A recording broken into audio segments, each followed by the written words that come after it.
Hello everyone, tinulang manok ba ang kahanap natin? So, ngayon magluluto tayo ng simpleng sabaw. Ayan, inuuna natin pag-isa ang ating lamas o sahog guys. Yung ating sibuyas bombay, bawang at saka yung ating loya. Ayan guys. So, simplihan lang ating sabaw ngayon. Ayan, so igisa-gisa natin hanggang sa ito ay maging golden brown kaunti. Ayan, so ilagay na natin ang ating kunti lang yung manok natin, kahit 1 pot, kung depende lang yon sa kung gaano tayo kadami na kumakain, kung ilan tayong kumakain. Ayan, so mix din natin yung ating manok guys.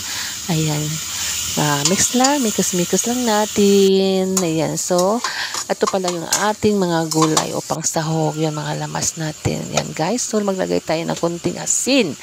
Ayan, so konti lang asin ang lagay natin. Ayan, tamang-tama lang.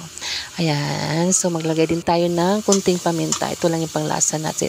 At saka yung lagay natin yung ating sayote para mamaya sabay-sabay na itong matawag mo lumambot yung kasama ng manok. Ayan guys, so gisa pa rin. Ayan, mix hanggang sa ito ay ma-mix. Ayan, no, diba? So dapat talaga ating i-mix ito yon. Ayan, so maglagay tayo ng tubig. Ayan, para may sabaw. So yan kaya tawag-tawag. Kaya tinatawag ito na tinula kasi kailangan natin ng sabaw. Sarap. So naglalagay din tayo ng bell pepper na pula, yung hinog. Ayan. So maglalagay din tayo ng ating sibuyas dahon. Ayan guys.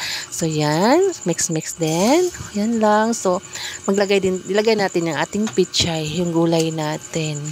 Ayan guys, 'di ba masarap pag may gulay yung kinakain natin. Yan.